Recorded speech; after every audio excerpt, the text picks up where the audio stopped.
disinyalir ada korcam yang mengunci pembagian. Ya, tidak mau dia melakukan pembagian data.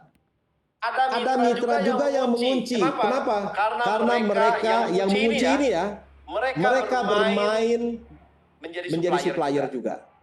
Jadi dia mempertahankan penerima manfaatnya yang tinggi. Karena dengan menjadi supplier juga, dia mengambil keuntungan dari situ. Ini peranan KSPPG sebetulnya.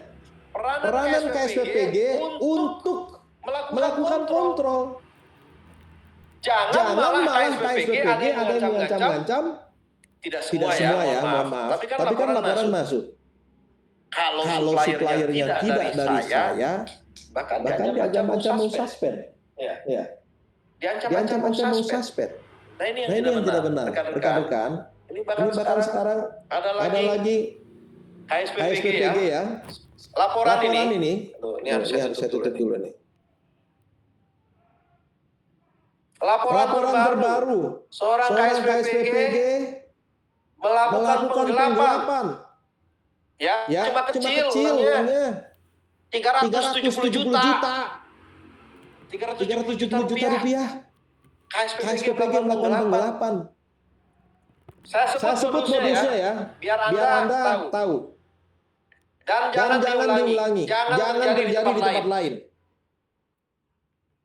Tadi saya katakan laporkan ke polisi. Kenapa? Ini sudah tindak pidana.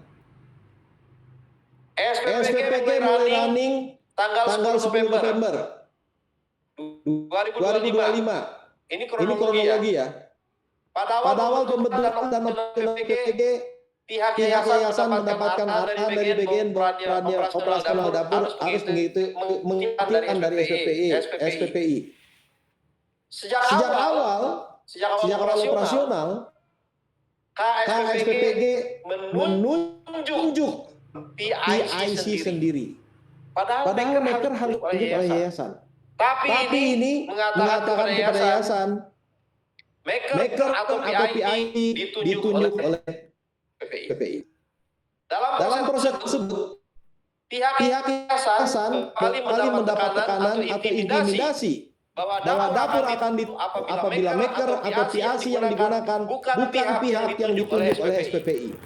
Pada intinya, maker PIC harus berasal dari pihak yang ditentukan oleh SPPI. Ini jelas keliru. Salah. Demi menjaga kelancaran operasional dan menghindari konflik di awal pembentukan SPPG, pihak yayasan akhirnya menyanggupi dengan catatan maker atau PIC tersebut hanya digunakan selama 1 bulan masa percobaan atau evaluasi. Akhirnya pihak yayasan kalah. Setelah berjalan, pada awal operasional terlihat aman dan tidak ditemukan kendala berarti. Maker atau PIC yang ditunjuk juga terlihat kooperatif dalam menyampaikan laporan kepada yayasan maupun mitra, sehingga akhirnya tetap dipertahankan. Namun setelah kurang lebih berjalan 3 bulan, pihak yayasan mulai melihat adanya hal-hal yang dirasakan tidak beres dalam pengelolaan operasional dan keuangan. Saat itu telah muncul dugaan adanya indikasi penyelewengan antara SPPI dengan maker PIC, namun pihak yayasan belum memiliki bukti. Nah, setelah itu barulah dari hasil penelusuran diketahui yang yayasan kemudian menemukan adanya indikasi fraud untuk penyelewengan dana yang dilakukan secara personal oleh saudara Alfa. Saya sebut aja inisialnya.